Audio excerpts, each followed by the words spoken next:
I know. It's been a while. It's been 2 months since the last Matt's Mind, but that don't matter. We're back here, so drop a like. What is going on, guys? Welcome back to another video here on the channel. Today, I'm gonna be doing Matt's Mind, the Q&A series here. I try to host every week, but the last episode was 2 months ago. I'm gonna really try my best to have this be like a consistent series again. I don't know what happened. I just kind of got caught up with other stuff I was doing and kind of put this on the back burner. But we're back. I'm gonna be looking at the top comments from the last episode.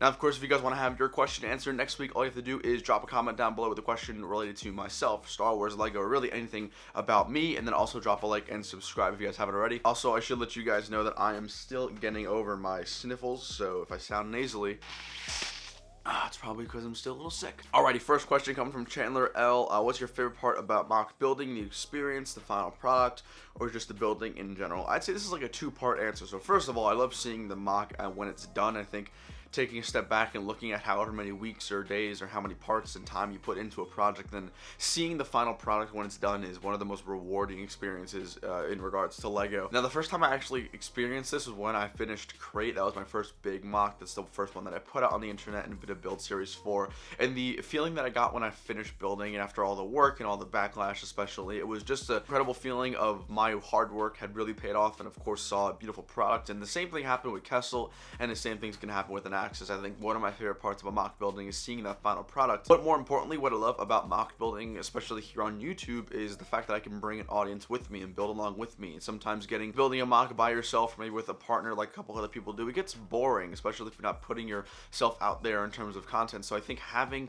a build series where YouTube audience and my viewers and everyone like that could watch and give me critiques and send me stuff to put into the mock, and as an addition, I think that's an incredible thing too, because it's no longer just me building out of my mind, out of reference images. It's me building with an audience, me building with people who want to actively look forward to seeing a new episode. So I think that's probably my favorite part, is building with an audience, building with you guys. Whether you acknowledge this or not, you are building the mock with me. You are watching the videos. You are supporting the project. So it's kind of like an equal give and take here, and honestly one of the greatest things I love about making mocks. Next question here comes from Big Biscuit. Do you think they should make a 501st Gunship or Arc Gunship? Absolutely. I mean, especially with the return of the Clone Wars Season 7 coming up later on in 2020, or early 2020 I should say, later on in a couple of months.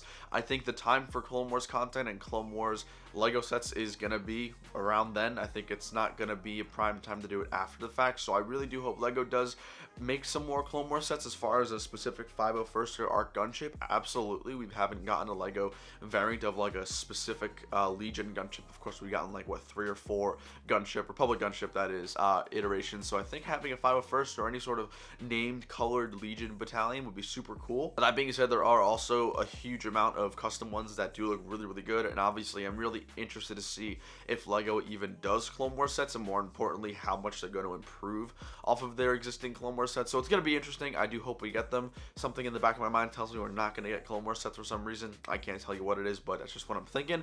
Hopefully I'm going to be proved wrong. Next question here comes from JDK Productions. What's your favorite Lego Star Wars Polybag? By the way, love the vids. Keep up the good work. Thank you, JDK. I appreciate that. So I'm going to go off of what I currently own in my Polybag collection. So I think my favorite one, I have a whole bunch of favorites. I have the Darth Revan, I have the Chrome Stormtrooper, and then I think my number one army polybag's probably going to be the Scarif Commander or the Scarif Captain, whatever it is. That's just an undeniably beautiful figure. I'd probably go as far as to say it's probably the best polybag in terms of a figure that can be towards an army. However, if we're talking like character specific or named characters, I'd probably go with Darth Revan. I think it's just a cool figure, and obviously we haven't gotten that in a very long time. I'm actually really happy to have one in my collection. And then there also is the White Boba Fett, so there's way too many to choose from. Okay, so if it's between Darth Revan and White Boba Fett, I'd probably say Darth Revan, but then White Boba Fett's like the second one. The next question here comes from Lego Wars Studios. My question wasn't answered. Apologize. I'll get to that right now. Question from Matt's Mind 23. What age would you consider leaving Lego and then leaving YouTube? That's a very, very kind of interesting question. In terms of Lego, I honestly don't see myself leaving Lego. I feel like that's one of the things where as long as the passion doesn't die within me, if I still have a continued drive to build and create stuff, I think I'm going to have that honestly for the rest of my life. Obviously when I'm older, when I get to the older age, obviously that might change. But as far as progressing in the next couple of decades, I honestly think it's going to be something that's just going to stay with me. I think it's just the nature of Lego. Now, as far as YouTube goes, that's a pretty good question, because there's not many 40, 50, 60-year-olds that who actively do YouTube. Like, it's hard to imagine me when I'm 50 years old making brick fair vlogs. I mean, that'd be kind of cool, and I'd love to be the first to do it, but it's kind of weird, I guess, if you can say that. It kind of goes against what the normalcy is for YouTube. So I honestly don't have a specific age for you for leaving YouTube. I hope I never leave YouTube. I think what I'll do is, when the time comes for me to adapt and change my content for my age and for my new viewers, I think I'll just make that transition.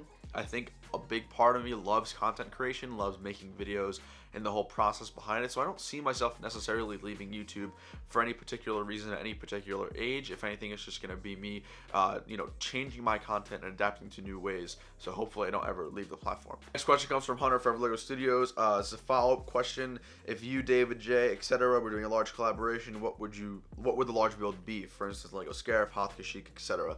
I don't know. That's a great question. If I had to put one of my options on the table, I think it'd be Geonosis. I think we could all collaborate on a really nice large scale Geonosis. That's just kind of what the top of my head. I'd love to do another Scarif. I think that actually be really cool. Maybe we could do something different that not many people have done in regards to Scarif.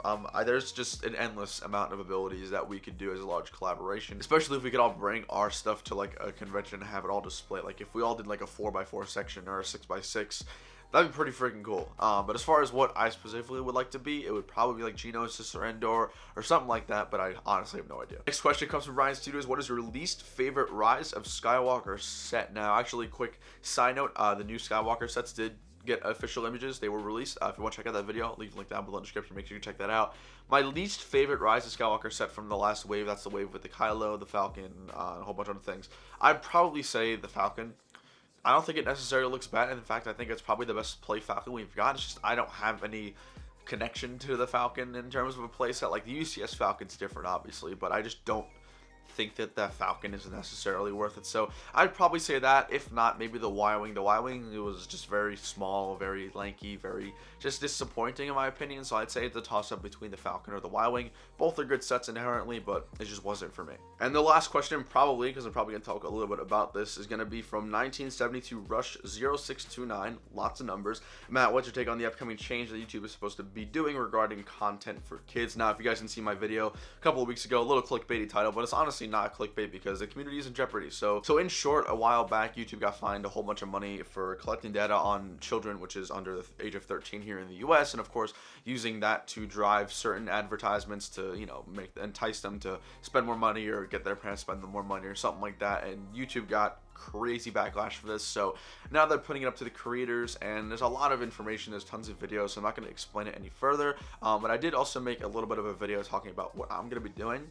Now, in my opinion, I don't disagree with YouTube. I think YouTube has the right mindset and the right moral compass. Like, yes, of course, we don't want these big corporations taking advantage of younger kids and people like that and trying to get them to buy things or stuff like that. But I don't think it necessarily is aimed at Lego content creators. I think what they're trying to avoid is, let's say, big YouTubers like millions and millions of subscribers who, for example, have merch or something like that, and they know their audience is primarily kids, and then there would be advertisements, trying to driving them to buy the content creators merch or like something other than that, like a partnership or something like that, essentially doing everything in the FTC's power to minimize the amount of kids who are being exposed to these very gullible ads. Of course, kids are impressionable when they're super young. Everyone knows this. So I think that's where the problem comes from. It's advertisements and ads that are specifically targeting, kids when they're watching videos, whether that be the channels targeting the kids and trying to get them to take a look at a product like a review or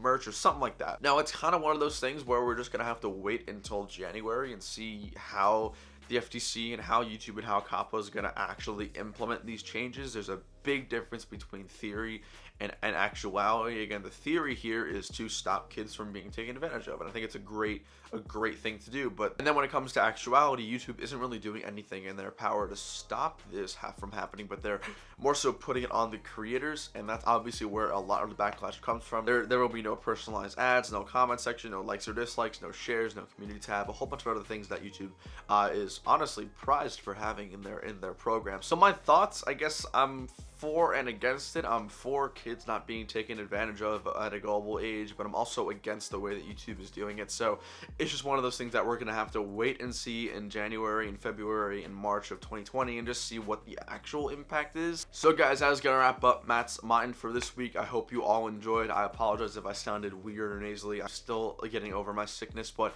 hope you guys enjoyed. If you guys want to see these videos on a weekly basis like normal, drop a like down below, because I don't know why these videos just don't come into the forefront of my mind when I'm thinking about content to create for a week. So if you guys really do like these videos, let me know by dropping a like, let me know by commenting. More questions for next week. Being said, guys, make sure you stay tuned. This Friday I'll be live streaming, setting up all my Lego Star Wars minifigures here on the channel. So if you guys aren't subscribed, make sure you go ahead and do that and click that bell icon that way you know as soon as I post and go live. It's gonna be a great live stream. It's gonna be tons of fun. Hope to see you there. I'll see y'all later. Take it easy. Peace.